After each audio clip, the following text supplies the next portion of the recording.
माथे पर बिंदिया सदा चमकती रहे, पाँव में पायल सदा खनकती रहे। सुहाग रहे सदा अखंड आपका, सर पर लाल चुनरिया सदा सजती रहे। माता गौरी और भगवान शंकर की कृपा से सुहाग सदा अमर रहे। आप सभी को हरियाली तीज की हार्दिक शुभकामनाएं। आज इसकी इस वीडियो में आप सुनेंगे हरियाली तीज में सुनी जाने वाली पावन कहानी। तो अब सुनिए पहली कहानी भगवान शिव और माता पार्वती के पुनर्मिलन में मनाई जाने वाली हरियाली तीज के त्योहार के बारे में कहा जाता है कि भगवान शिव अपनी पत्नी सती के आत्मदाह के बाद उनको खोने का दुख सहन करने में समर्थ नहीं थे। इस दुख के दौर में उन्होंने सांसारिक मामलों में रुचि खो दिया था और तपस्या में लीन हो गए थे। आदि शक्ति माता सती ने भगवान शिव शंकर इस स्थिति से बाहर निकालने के लिए और भगवान शिव को पुनः पति के पाने के लिए 107 जन्म लिए, लेकिन वह असफल रहे। उनका 108वां जन्म पर्वतराज हिमालय और रानी मैनावती पार्वती के रूप में हुआ था। अपने 108वें जन्म में माँ पार्वती के कठोर तप से प्रसन्न होकर सावन मास की तृतीया को भगवान शिव माता पार्वती के साथ करने के लिए तैयार हो गए थे। तभी से ऐसी मान्यता है कि इस व्रत को करने से प्रसन्न होकर अखंड सुहाग का आशीर्वाद देती तीज के दिन महिलाएं शिव और पार्वती का पूजन करती हैं और बिना खाए पिए पूरा दिन व्यतीत करती हैं। फिर अगले दिन सुबह स्नान और पूजा के बाद व्रत पूर्ण करके भोजन को ग्रहण करती हैं। तो आइए अब सुनिए हरियाली तीज की व्रत कथा। एक बार भगवान शिव ने जन कल्याण के लिए माँ पार्वती को उनके कठिन तपस्या का स्मरण कराते हुए तीज की कथा सुनाई थी। भगवान शिव कहते हैं, हे गौरी, पर्वतराज हिमालय पर्वत पर गंगा के किनारे तुमने अपनी बाल्यावस्था में अधोमुखी होकर कठिन तप किया था। इस अवधि में तुमने अन्न न खाकर केवल हवा और सूखे पत्तों का सेवन किया था। माघ मास की शीतलता में तुमने निरंतर जल में प्रवेश करके तप किया और बैसाख की जल देने वाली गर्मी में पंचग्नि से शरीर को तपाया था। श्रावण मास की मूसलाधार वर्षा में खुले आसमान के नीचे बिना अन्न और जल ग्रहण किए तुमने समय व्यतीत किया। तुम्हारी इसी कष्टदायक तपस्या को देखकर तुम्हारे पिता बहुत दुखी हुए और नाराज होते थे। तब एक दिन तुम्हारी तपस्या और तुम्हारे पिता की नाराजगी को देखकर नारद जी तुम्हारे घर पधारे। तुम्हारे पिता द्वारा आने का कारण पूछने पर नारद जी ने कहा, हे गिरिराज, मैं भगवान विष्णु के भेजने पर ही यहाँ आया हूँ। आपकी पुत्री की घोर तपस्या से प्रसन्न होकर विष्णु भगवान उससे विवाह करना चाहते हैं। इस बारे में आपकी क्या राय है? नारद जी की बात सुनकर पर्वतराज हिमालय बहुत प्रसन्नता के साथ बोले, हे मुनिवर, यदि स्वयं भगवान विष्णु मेरी कन्या का वरण करना चाहते हैं तो मुझे क्या आपत्ति हो सकती है। वह तो साक्षात ब्रह्मा हैं। यह तो हर पिता की इच्छा होती है कि उसकी पुत्री सुख संपदा से युक्त पति के घर की लक्ष्मी बने। नारद जी तुम्हारे पिता की स्वीकृति पाकर विष्णु जी के पास गए और उन्हें विवाह तय होने का समाचार सुनाया। परंतु जब तुम्हें इस विवाह के बारे में पता चला तो तुम्हें बहुत दुख हुआ। तुम्हें इस प्रकार से दुखी देखकर तुम्हारी एक सहेली ने दुख का कारण पूछा। तब तुमने बताया कि मैंने सच्चे मन से भोलेनाथ का वरण किया है, परंतु मेरे पिताजी ने मेरा विवाह विष्णु जी के साथ तय कर दिया। मैं धर्म संकट में हूँ। अब मेरे पास प्राण त्याग देने के अलावा और कोई उपाय नहीं बचा है। तुम्हारी सखी बहुत समझदार थी। उसने कहा, प्राण त्याग देना ही समस्या का हल नहीं होता है। संकट के समय धैर्य से काम लेना चाहिए। नारी के जीवन में सार्थकता इसी में है कि जिसे मन से पति के रूप में एक बार आवरण कर लिया, जीवन भर उसी से निर्वाह करें। सच्ची आस्था और एक निष्ठा के सामने तो स्वयं भगवान भी असहाय हैं। मैं तुम्हें घने वन में ले चलती हूँ, जो साधना के लिए सही स्थान है और जहाँ तुम्हारे पिताजी तुम्हें खोज नहीं पाएंगे। मुझे पूर्ण विश्वास है कि ईश्वर अवश्य ही तुम्हारी सहायता करेंगे। तब अपनी सखी की बात सुनकर और मानकर तुमने ऐसा ही किया। तुम्हारे पिता तुम्हें घर में ना पाकर बड़े चिंतित और दुखी हो गए। वे सोचने लगे कि मैंने तो विष्णु जी से अपनी पुत्री का विवाह तय कर दिया था। यदि विष्णु जी बारात लेकर आ गए और कन्या घर पर नहीं मिली तो बहुत अपमान होगा। ऐसा विचार करके पर्वतराज हिमालय ने चारों ओर तुम्हारी खोज शुरू कर दी। इधर वे सब तुम्हें खोजते रहे और उधर तुम नदी के किनारे एक गुफा में मेरी आराधना में लीन रहने लगी। श्रावण मास की शुक्ल पक्ष की तृतीया तिथि को हस्त नक्षत्र के समय तुमने मिट्टी के शिवलिंग का निर्माण किया और रात भर मेरी स्तुति में गीत गाकर जागरण किया। तुम्हारी इस कठोर तपस्या के प्रभाव से मेरी आसन हिलने लगा और मैं शीघ्र ही तुम्हारे पास पहुंच गया और तुमसे वर मांगने को कहा। तब अपनी समस्या के फलस्वरूप मुझे अपने सामने पाकर तुमने कहा, मैं सच्चे मन से आपका पति के रूप में वर्ण कर चुकी हूँ। यदि आप मेरी तपस्या से प्रसन्न होकर यहाँ पधारे हैं तो मुझे अपनी अर्धांगिनी के रूप में स्वीकार कीजिए। तब मैं तथास्तु कहकर कैलाश पर्वत पर लौट गया। सुबह होते ही तुमने पूजा की सारी सामग्री नदी में प्रवाहित करके अपनी सखी के साथ व्रत का पारण किया। उसी समय पर्वतराज हिमालय अपने बंधु और बांधवों के साथ तुम्हें खोजते हुए वहां पर पहुंच गए। तुम्हारी दशा को देखकर वह बहुत दुखी हुए और तुम्हारी इस कठोर तपस्या का कारण पूछने लगे। तब तुमने कहा, पिताजी, मैंने अपने जीवन का अधिकांश समय कठोर तपस्या में बिताया है। मेरी इस तपस्या का उद्देश्य भगवान शिव को पति के रूप में प्राप्त करना था और आज मैं अपनी तपस्या की कसौटी पर खरी उतर चुकी हूँ। आज मेरी तपस्या सफल हो गई है, क्योंकि आप मेरा विवाह विष्णु जी के साथ करने का निश्चय कर चुके थे। इसीलिए मैं अपने आराध्य की तलाश में घर से निकल गई। अब मैं आपके साथ इसी शर्त पर चलूँगी कि आप मेरा विवाह भगवान शिव के साथ करेंगे। तब पर्वतराज हिमालय ने तुम्हारी इच्छा को मान लिया और तुम्हें घर वापस ले गए। कुछ समय बाद उन्होंने पूरे विधि और विधान के साथ हम दोनों का विवाह करवाया। भगवान शिव ने कहा, हे पार्वती, श्रावण मास की शुक्ल पक्ष की तृतीया तिथि को तुमने मेरी आराधना करके जो व्रत किया था उसी के फल स्वरूप हम दोनों का विवाह हुआ है। भगवान शिव ने पार्वती जी से कहा, जो भी स्त्रियां पूरी निष्ठा और श्रद्धा के साथ इस दिन व्रत करके तुम्हारी पूजा करेंगी, मैं उन्हें अचल सुहाग प्रदान करूँगा। बोलिए माता पार्वती और भगवान शिव शंकर की जय। अब आप सुनिए दूसरी कथा। किसी गांव में पूजा नाम की एक लड़की अपने माता पिता के साथ रहती थी। वे लोग बहुत ही गरीब थे। पूजा भगवान शिव की पूजा किया करती थी।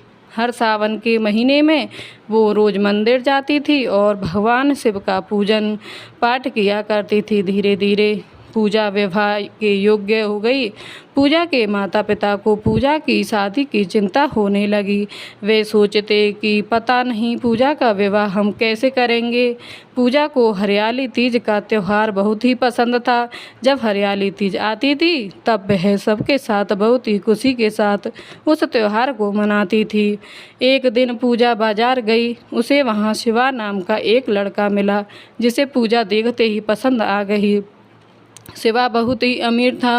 वह पूजा के पास आया और उससे बात करने लगा। शिवा को पूजा का स्वभाव भी बहुत पसंद आया। उसने मन में सोच लिया कि मैं इसी लड़के से विवाह करूंगी। फिर पूजा अपने घर चली जाती है। इधर शिवा भी अपने घर आकर माँ से शादी की बात करता है और पूजा के बारे में उन्हें बताता है। शिवा की माँ को जब इस बात का पता लगा कि पूजा बहुत गरीब है तो वह शादी से इनकार कर देती है, लेकिन शिवा की जिद के आगे उन्हें झुकना ही पड़ता है और वे पूजा को अपनी बहू बनाने के लिए तैयार हो गई। भगवान शिव की कृपा से पूजा की शादी एक अच्छे परिवार में हो गई और पूजा शादी करके अपने ससुराल आ गई। लेकिन पूजा के माता पिता गरीबी के कारण उसे ज़्यादा कुछ भी नहीं दे पाए, लेकिन फिर भी उन्होंने अपनी हैसियत से ज़्यादा उसे दिया। लेकिन शिवा की माँ को कुछ भी उसमें पसंद नहीं आया। शिवा की माँ मन ही मन पूजा से नफरत करती थी। पूजा यहाँ भी रोज़ भगवान शिव की पूजा किया करती थी और अपनी सास की खूब सेवा किया करती थी, लेकिन फिर भी शिवा की माँ उसे नापसंद ही करती थी। धीरे धीरे समय बीतता गया और सावन का महीना आ जाता है। सावन के महीने में पूजा रोज़ मंदिर जाती थी और तीज का त्यौहार आने वाला था तो पूजा बहुत खुश थी। यह ससुराल में उसकी पहली हरियाली तीज का त्यौहार था और पहली तीज पर मायके से सामान आता है। जब पूजा ने अपनी माँ को फ़ोन किया और सामान के बारे में पूछा तब पूजा की माँ ने कहा, पूजा तुम्हारे पापा की तबीयत ठीक नहीं है, इसीलिए तीज का सामान लेकर मैं आऊँगी और तुरंत वापस आ जाऊँगी। पूजा बात कर ही रही थी कि उसकी सास आ जाती है। वह कहती है कि माँ से बात ही करती रहोगी या कुछ काम भी करोगी। पूजा फ़ोन रख देती है और कहती है, माँ जी हरियाली तीज आने वाली है और पहली बार मायके से सामान आता है, बस उसी के बारे में मैं अपनी माँ से बात कर रही थी। फिर पूजा अपने काम में लग जाती है। हरियाली तीज से पहले पूजा तीज की तैयारी में लग जाती है। तभी तीज का सामान लेकर उसकी माँ उसके घर आ जाती है। पूजा अपनी माँ को बिठाती है और अपनी सास को बुलाती है। उसकी सास सोचती है कि यह गरीब क्या सामान लेकर आई होगी। इधर पूजा अपनी माँ से बात करती है और बहुत देर हो जाती है तो पूजा की माँ कहती है, पूजा मुझे अब जाना है, नहीं तो बस निकल जाएगी। तुम अपनी सास को बुला दो तो मैं अपने हाथ से उन्हें यह सामान दे दूं। पूजा कहती है, ठीक है माँ, मैं अभी बुलाती हूँ। पूजा अपनी सास को फिर बुलाती है तो थोड़ी देर के बाद उसकी सास बाहर आती है और पूजा की माँ कहती है कि पूजा की पहली हरियाली तीज है, इसीलिए मैं उसके लिए कुछ सामान लाई हूँ। फिर पूजा की माँ उसकी सास को एक लिफाफा भी देती है जिसमें 1000 रुपये थे। यह देखकर पूजा की सास चिढ़ जाती है और कहती है कि गरीब कहीं के कम से कम एक अंगूठी ही बनवा लेते, यह क्या सिर्फ 1000 रुपये। मेरी तो किस्मत ही ख़राब है जो मेरे बेटे को यह लड़की पसंद आई है। कहकर पूजा की सास अंदर चली जाती है। तब पूजा रोने लगती है और उसकी माँ उसे समझाती है और वह अपने घर के लिए निकल जाती है। अगले दिन हरियाली तीज का त्यौहार था और पूजा और उसकी सास ने व्रत रखा था। पूजा ने भगवान शिव और माता पार्वती की पूजा की। पूजा अपने कमरे में तीज के लिए तैयार हो रही थी। अचानक से अपनी सास के कमरे में से एक आवाज़ आई। वह दौड़कर अपनी सास के कमरे की तरफ गई। उसने बहुत देर तक दरवाज़ा खटखटाया लेकिन दरवाज़ा नहीं खुला। फिर पूजा खिड़की से अंदर जाने लगी तो खिड़की के शीशे से उसको चोट लग गई और खून निकलने लगा। पूजा अंदर गई तो देखा उसकी सास ज़मीन पर बेहोश पड़ी थी। उन्हें देखकर वह हैरान रह गई। फिर उसने अपनी सास को बेड पर लेटाया और उनके चेहरे पर पानी के छींटे मारे। तब उनकी सास को होश आया और पूजा ने पूछा कि आप ठीक हैं माँ जी? तो वो कहती हैं कि माँ हाँ बेटा मैं ठीक हूँ। फिर पूजा की सास पूजा की चोट देखती है तो पूछती है, पूजा तुम्हें यह चोट कैसी लगी? पूजा कहती है, माँ जी आपके दरवाजे का गेट अंदर से बंद था इसलिए मैं खिड़की के रास्ते से आई हूँ। उसकी सास कहती है कि पूजा तुमने मेरे लिए यह सब किया? मैंने तो तुम्हारी माँ का इतना अपमान किया था, तब पूजा ने कहा, आप भी तो मेरी माँ हैं। पूजा की सास को बहुत पश्चाताप होता है। वह सोचती है कि मैंने हमेशा इसकी गरीबी का मजाक उड़ाया, यह फिर भी मेरी इतनी चिंता करती है। अब वह दिल से पूजा को चाहने लगती है। फिर दोनों सास बहू ने मिलकर तीज का त्यौहार मनाया और भगवान शिव और माता पार्वती की पूजा की। इसके बाद उसकी सास ने फ़ोन पर उसकी माँ से माफ़ी भी मांगी। भगवान शिव और माता पार्वती की जय। अब सुनिए तीज माता की कहानी। एक गांव में एक साहूकार दंपति रहता था। भगवान शिव की कृपा से साहूकार दंपति के 7 पुत्र हुए, लेकिन साहूकार दंपति को एक पुत्री की इच्छा थी। वे चाहते थे कि उनकी पीढ़ियों में किसी के भी लड़की नहीं हुई, जिस वजह से उनके सभी तीज त्यौहार, राखी, भाई दूज बिना राखी और तिलक के खाली ही निकल जाते थे। तब साहूकारनी ने तीज माता से एक लड़की की इच्छा की कि हे तीज माता, आपने मुझे 7 पुत्र दिए हैं, कृपया करके मुझे एक बेटी और दे दीजिए, ताकि मेरी कन्यादान की करने की इच्छा है वह भी पूरी हो सके। तब एक दिन तीज माता की कृपा से साहूकारनी को एक पुत्री हुई। दोनों साहूकार दंपति बेटी को पाकर बहुत खुश हुए। उन्होंने पूरे गांव में लड्डू बंटवाए। पूरा गांव साहूकार को बधाइयाँ देने लगा। इस तरह उनका समय खुशी खुशी व्यतीत होने लगा। जब साहूकार के 7 पुत्र विवाह लायक हुए तो साहूकार दंपति ने अपने 7 पुत्रों का विवाह कर दिया और उसके कुछ सालों के बाद साहूकार की दंपति का देवलोक में गमन हो गया। समय बीता। 7 भाइयों की बहन, जिसका नाम तीजाबाई था, वह विवाह लायक हो गई ही। 7 भाइयों ने अपनी बहन के खूब धूमधाम से विवाह कर दिया। विवाह के बाद जब सावन का महीना आया तो ससुराल वाले बहू को मायके छोड़ गई, यह कहकर कि पहले सावन में सास और बहू एक साथ नहीं रहते, नहीं तो सास और बहू में लड़ाइयाँ होती हैं। पुराने ज़माने में यही रीत मानी जाती थी। तब बहन 1 महीने के लिए सावन में मायके आ गई। तीजाबाई अब अपनी सहेलियों के साथ रोज़ बागों में झूला झूलने जाती थी, मेले में खरीदारी करती, झूला चकरी झूलती, हरी हरी चूड़ियाँ पहनती, मेहंदी लगाती। इस तरह समय खुशी खुशी बीतने लगा।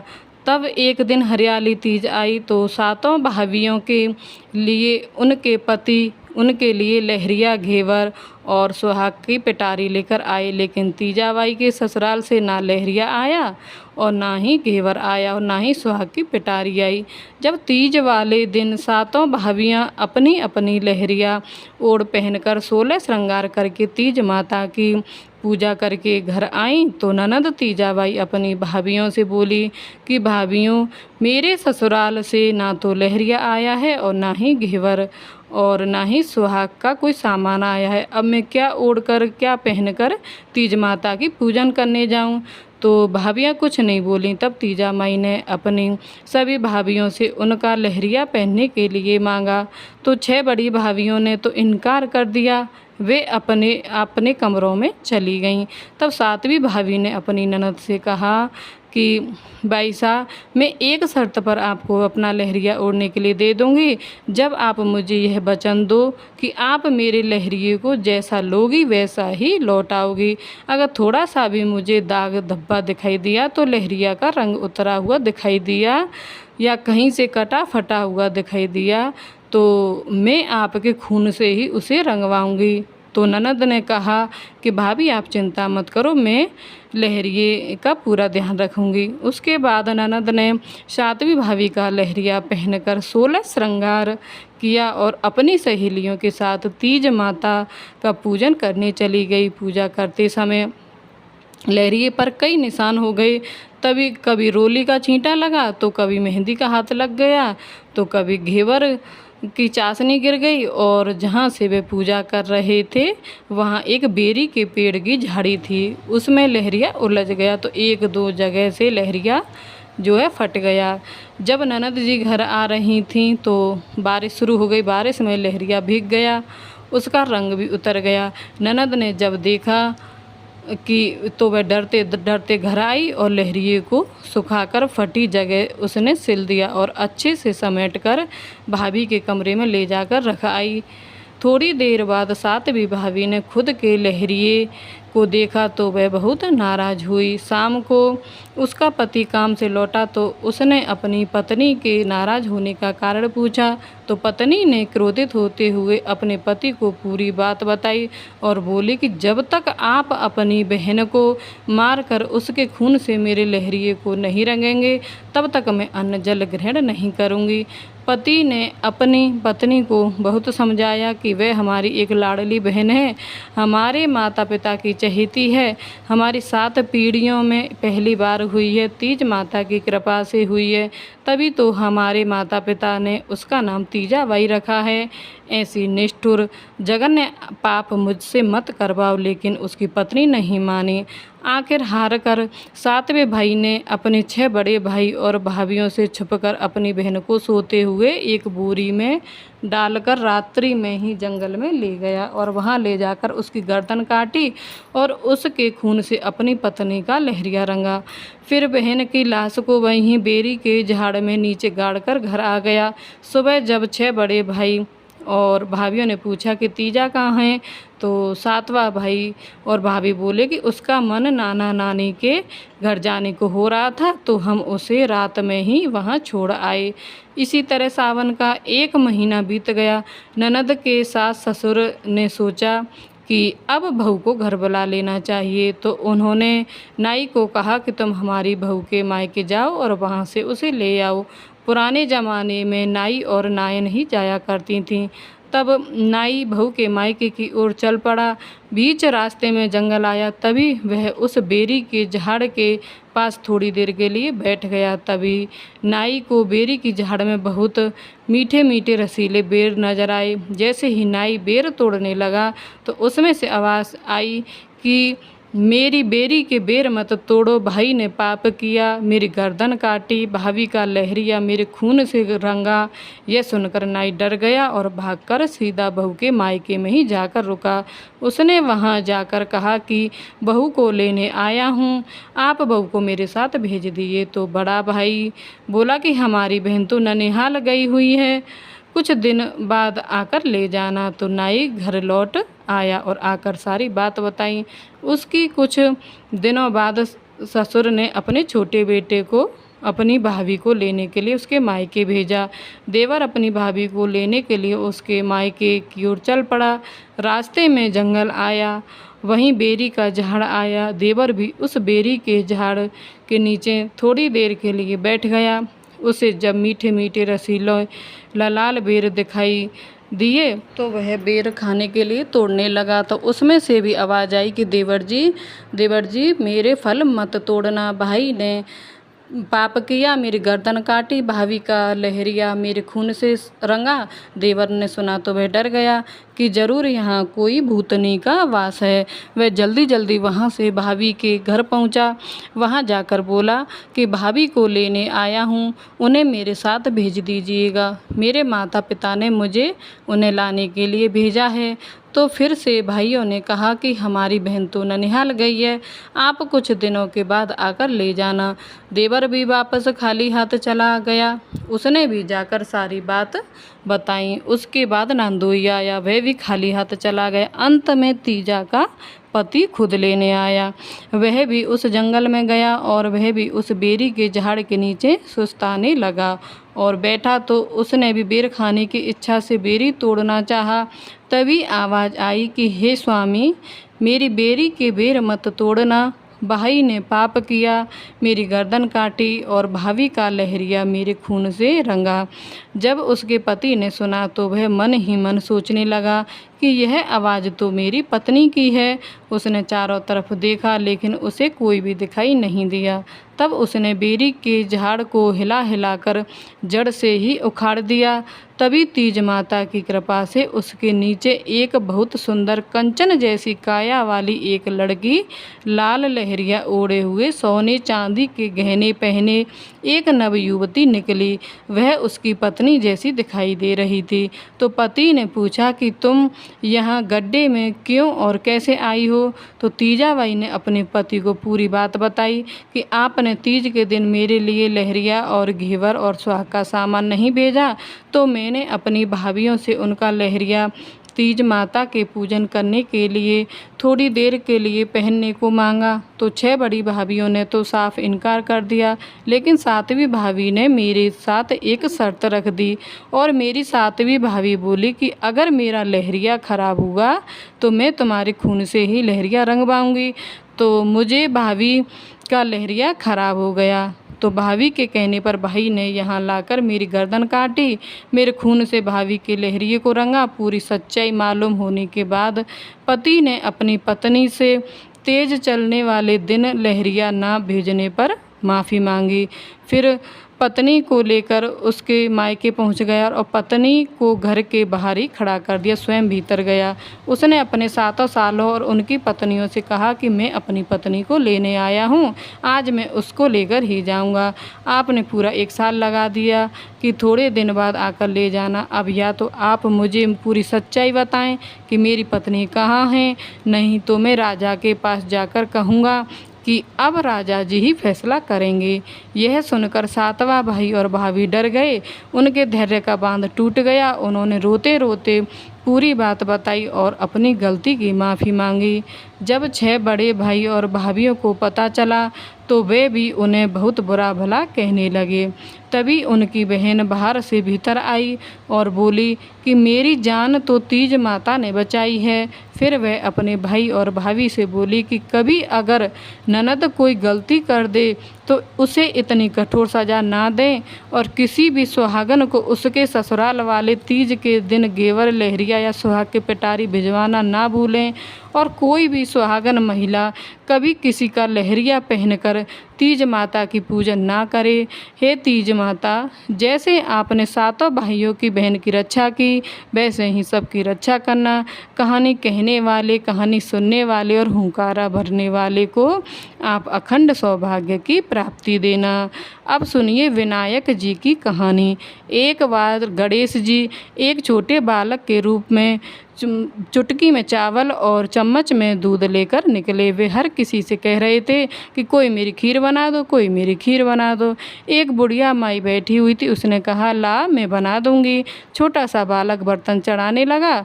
तभी गणेश जी ने कहा कि दादी माँ छोटी सी भगोनी मत चढ़ाओ, तुम्हारे घर में जो सबसे बड़ा भगोना है वही चढ़ा दो। बुढ़िया ने वही चढ़ा दिया। वह देखती रही कि वह तो पूरा भर गया।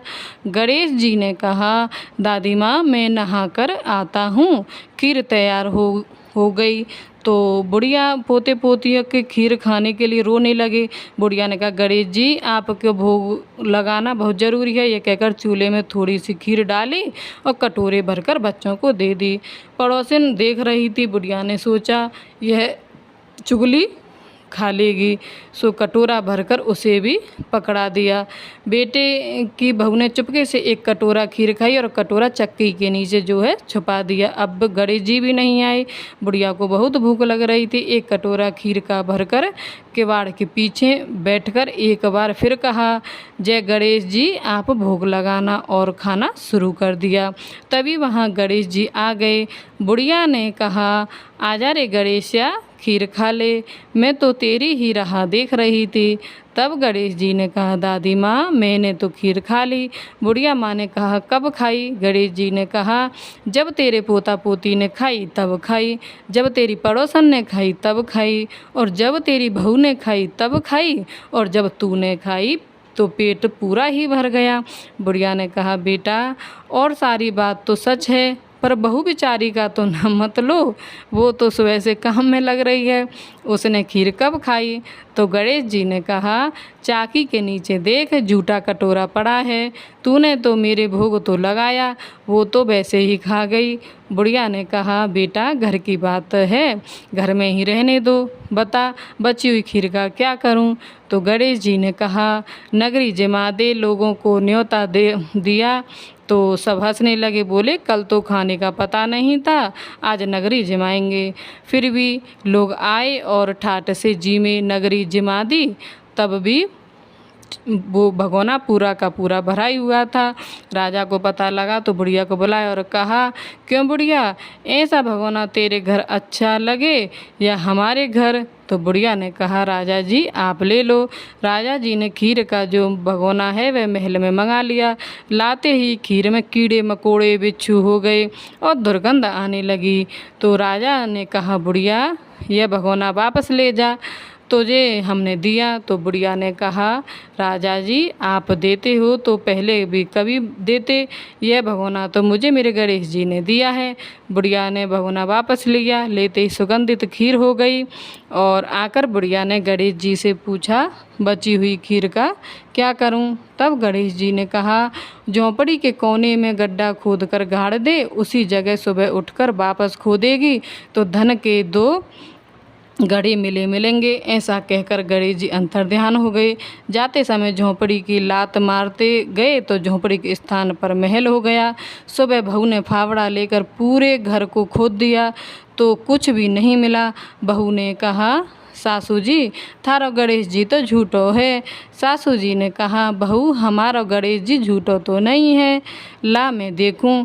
वह सुई लेकर खोदने लगी तो टन टन करने की आवाज़ निकली।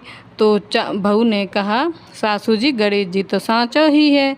सास ने कहा, गणेश जी तो भावना के भूखे हैं। हे गणेश जी महाराज, जैसा आपने बुढ़िया को दिया वैसा सबको देना। कहानी कहने वाले, हुंकारा भरने वाले, सभी की कहानी सुनने वाले, सभी की मनोकामना को पूर्ण करना। प्रेम से बोलिए गणेश जी भगवान की जय। प्रेम से बोलिए विनायक जी महाराज की जय। आइए अब सुनते हैं लपसी और तपसी की कहानी। यह कहानी है हर व्रत कथा के साथ सुनी जाती है। एक लपसी था, एक तपसी था। तपसी हमेशा भगवान की तपस्या में लीन रहता था और लपसी रोजाना 1.25 सेर की लपसी बनाकर भगवान को भोग लगाकर भोजन कर लेता था। एक दिन दोनों लड़ने लगे। तपसी बोला मैं बड़ा, लपसी बोला मैं बड़ा। मैं रोज़ भगवान की तपस्या करता हूँ इसलिए मैं बड़ा हूँ। लपसी बोला मैं रोज़ भगवान को 1.25 सेर लपसी का भोग लगाता हूँ इसीलिए मैं बड़ा हूँ। नारद जी वहाँ से गुजर रहे थे। उन्होंने दोनों को लड़ता हुआ देखकर उनसे पूछा कि तुम लड़ क्यों रहे हो? तब तपसी ने खुद को बड़ा होने का कारण बताया और लपसी ने अपना कारण बताया। नारद जी बोले, तुम्हारा फैसला मैं करता हूँ। दूसरे दिन लपसी और तपसी नहाकर अपनी रोज़ की भक्ति करने आए तो नारद जी ने छुपकर 1.25 करोड़ की एक अंगूठी उन दोनों के आगे रख दी। तपसी की नज़र जब उस अंगूठी पर पड़ी तो उसने चुपचाप अंगूठी उठाकर अपने नीचे दबा ली। लपसी की नज़र जब अंगूठी पर पड़ी तो उसने ध्यान नहीं दिया और भगवान को भोग लगाकर लपसी खाने लगा। नारद जी सामने आए तो दोनों ने पूछा कि कौन बड़ा? तो नारद जी ने तपसी से खड़ा होने को कहा। वो खड़ा हुआ तो उसके नीचे दबी अंगूठी दिखाई दी। नारद जी ने तपसी से कहा, तपस्या करने के बाद भी तुम्हारी चोरी करने की आदत नहीं गई है, इसीलिए लपसी बड़ा है और तुम्हें तुम्हारी तपस्या का कोई फल नहीं मिलेगा। तपसी शर्मिंदा होकर माफ़ी मांगने लगा। उसने नारद जी से पूछा, मुझे मेरी तपस्या का फल कैसे मिलेगा? नारद जी ने कहा, यदि कोई गाय और कुत्ते की रोटी नहीं बनाएगा तो फल तुझे मिलेगा। यदि कोई ब्राह्मण को भोजन करवाकर दक्षिणा नहीं देगा तो वह फल तुझे मिलेगा। यदि कोई साड़ी के साथ ब्लाउज नहीं देगा तो वह फल तुझे मिलेगा। यदि कोई दिए से दिया जलाएगा तो भी वह फल तुझे मिलेगा। यदि कोई सारी कहानी सुने लेकिन तुम्हारी कहानी नहीं सुने तो वह फल तुम्हें मिलेगा। उसी दिन से हर व्रत कथा कहानी के साथ लपसी और तपसी की कहानी भी सुनी और कही जाती है। एक बार प्रेम से बोली पार्वती माता की जय, भगवान शिव शंकर की जय। आपको ये कथाएं पसंद आई हों तो वीडियो को लाइक कीजिए, शेयर कीजिए और कमेंट में हर हर महादेव, माता पार्वती की जय, तीज माता की जय, शिव शंकर भगवान की जय लिखिएगा और चैनल को सब्सक्राइब जरूर करिएगा। बोलिए ओम महेश्वराय नमः। तो तीज माता आपकी सभी मनोकामनाएं पूर्ण करे, सुहागिन महिलाओं के सौभाग्य में वृद्धि दे, उनका सुहाग अमर रहे, सदा उनके जीवन में खुशियाँ आए, ऐसे ही मैं माता रानी से प्रार्थना करती हूँ। तो आप भी यह व्रत की पूरी कथा सुने और कमेंट में हर हर महादेव जरूर लिखें।